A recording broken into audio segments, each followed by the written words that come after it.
दोस्तों, आप लोग कैसे हैं? सभी सब ठीक है ना? चलिए, हम लोग जो चल रहे हैं अभी नंबर सिस्टम में चल रहे हैं।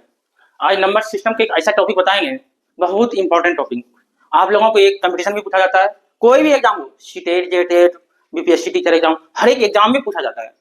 जैसे कोई भी संख्याओं का गुणनखंडों की संख्या एवं गुणनखंडों का योग कैसे निकालें, जैसे हम समझा दे रहे हैं। यानी क्या?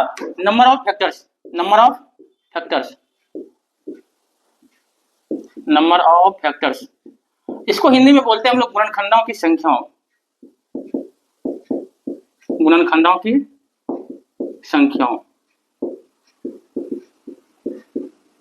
और एक इसी में हो जाएगा आपका sum of factors, sum of factors, इसका हिंदी में बोलेंगे हम गुणनखंडों का योग। आज इंपॉर्टेंट टॉपिक है। आज इसी टॉपिक को आप लोग बहुत पहले तो आपका कॉन्सेप्ट बताएंगे, उसके बाद ट्रिक बताएंगे, बहुत जल्दी आप लोग कैसे निकालिएगा। देखिए, जैसे मान लेते हैं आपका एक 6, एक कोई संख्या है, ठीक है ना। 6 का गुणनखंड क्या होगा बताइए तो, पहले फैक्टर पढ़ा चुके हैं। 1 2 3, 1 2 3 और 6। गुणनखंडों की कुल संख्याओं कितना हुआ? 4 हुआ। 1 2 3 4। और गुणनखंडों का कुल योग 2 1 3, 3 3 6, 6 6 12।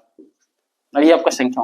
आज इसी चीज को हम लोग, अब कोई बड़े संख्या रहा उसको कैसे निकालेंगे, इसी चीज को आज विस्तार में बताएंगे कि बहुत जल्दी उसको हम लोग कैसे तुरंत निकाल लेंगे, ठीक है ना। आज आप लोग ऊपर में लिखे कि number of factors, number of factors, number of factors और सम ऑफ फैक्टर्स। आज इसी टॉपिक को लेकर हम चल रहे हैं।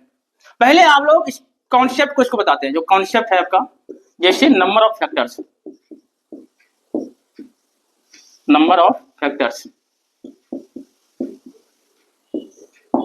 देखिए, पहले किसी भी संख्याओं का फैक्टर की संख्या निकालने के लिए पहले हमको उस संख्याओं को अभाज्य गुणनखंड के गुणनफल के रूप में तोड़ना पड़ेगा। आप लोग बताए थे ना, अभाज्य गुणनखंड के गुणनफल के रूप में कैसे तोड़ते हैं, उसमें तोड़ना पड़ेगा आपको। उसके बाद ही आपका नंबर ऑफ फैक्टर निकल जाएगा आराम से। देखिए, लिखिए पहले, किसी भी संख्या, लिख लीजिए इसको, किसी भी संख्या, किसी भी संख्या के कुल गुणनखंडों की संख्या, कुल गुणनखंडों की संख्या निकालने के लिए, निकालने के लिए अभाज्य गुणनखंड, पहले अभाज्य गुणनखंड निकालना पड़ेगा।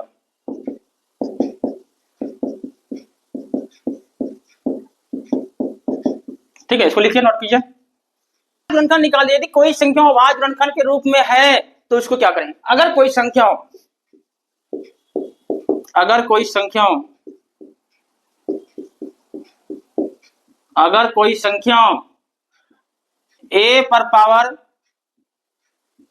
p, a पर पावर p इंटू b पर पावर q इंटू c पर पावर r के रूप का है,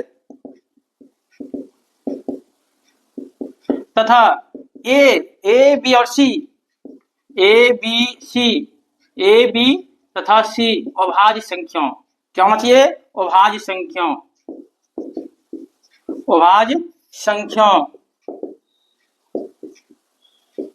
हो तो गुणनखंडों की संख्या बराबर, यानी कुल गुणनखंडों की संख्या बराबर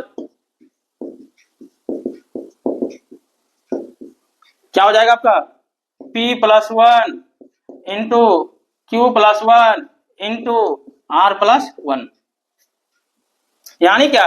total number of factor, total number of factors बराबर p plus 1 into Q plus 1 into R plus 1। देखिए, ये आपका p q r अभाज्य संख्याओं का पावर होगा। पावर मतलब क्या? घात। पावर मतलब घात। उसी घात में इसको हम कुछ नहीं करेंगे, अभाज्य संख्या जो नीचे इसको कुछ नहीं करेंगे, पावर में सब में एक एक जोड़ेंगे और उसके बाद गुना कर देंगे। गुना करने के बाद जो निकलेगा वो हमारा टोटल नंबर ऑफ फैक्टर्स निकलेगा, ठीक है ना। इसको आप लोग नोट कीजिए।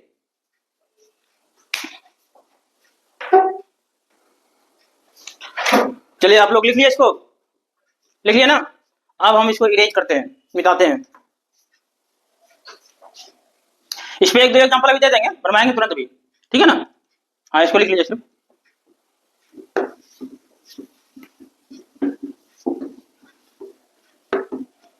देखिए अब एग्जाम्पल, कोई संख्या ले लीजिए एक आप 60, क्या लेंगे 60। यदि हम पूछ दे कि 60 में गुणनखंडों की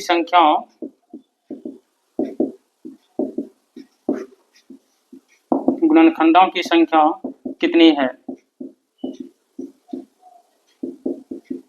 नंबर ऑफ फैक्टर 60 के नंबर ऑफ फैक्टर ऑफ 60, 60 के गुणनखंडों की संख्या कितनी है। ओके देखिए 60 का पहले हम प्राइम फैक्टर निकालेंगे, 2 30 2 5 3 या 5, क्या हो गया, यानी 60 बराबर 2 कितना बार, 2 बार।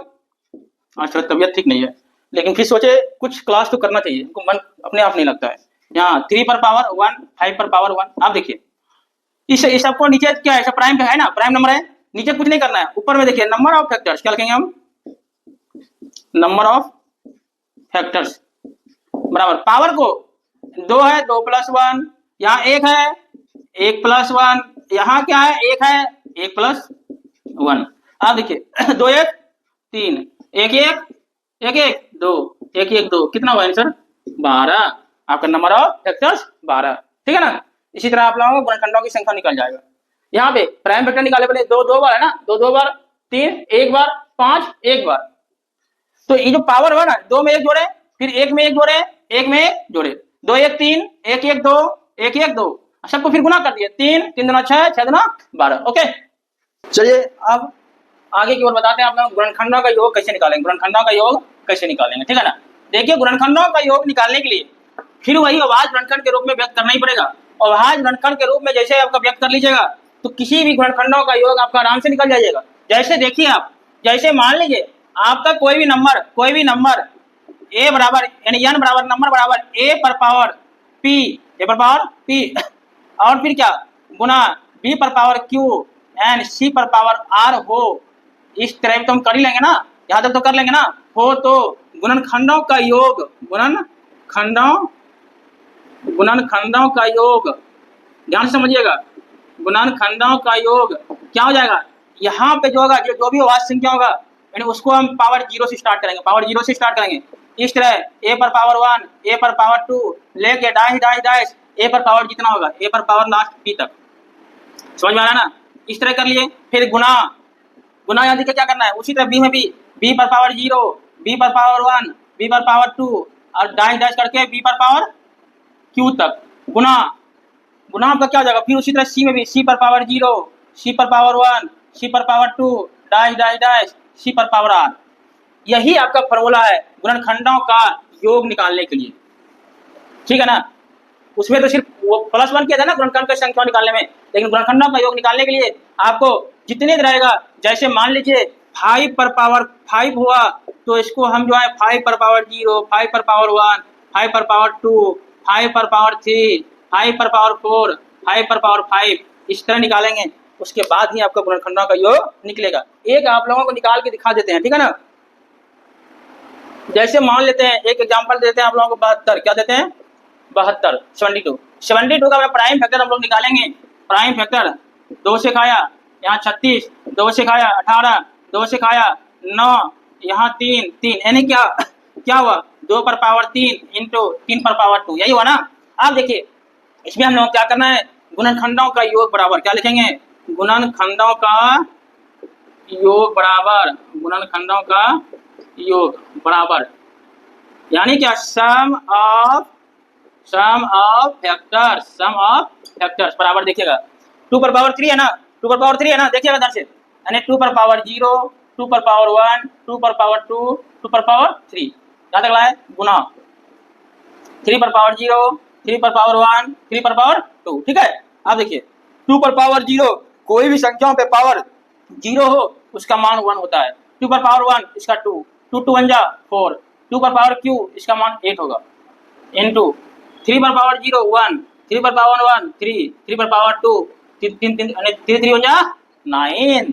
आप देखिए सबको जोड़िए, 2 1 3 3 4 7 7 और 8 15 गुना 3 1 4, 4 और 9 13, 4 और 9 13 गुना कर दीजिए, 13 बचे 65 हुआ ना, 13 का 13, 13 6 19, आपका क्या हो जाएगा सम ऑफ फैक्टर 195।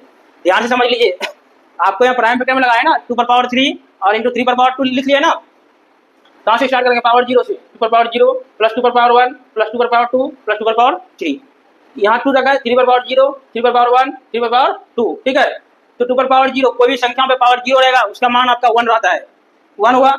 यहाँ पे 2 का पावर 1 2 हुआ, 2 पर पावर 2 4 होगा, 2 पर पावर 3 8, यहाँ भी 1, यहाँ 3, यहाँ 9, जोड़े 2 1 3, 3 4 7, 7 और 8 15, 3 1 4, 4 9 13, यहाँ गुना कर दिए, 13 बचे 65, 13 का 13 6 9 19, क्या हुआ 195। ओके, अब आप लोगों को इसका टॉपिक्स कुछ टॉपिक्स बचा हुआ है, नेक्स्ट वीडियो में आप लोग बताएंगे, ठीक है ना।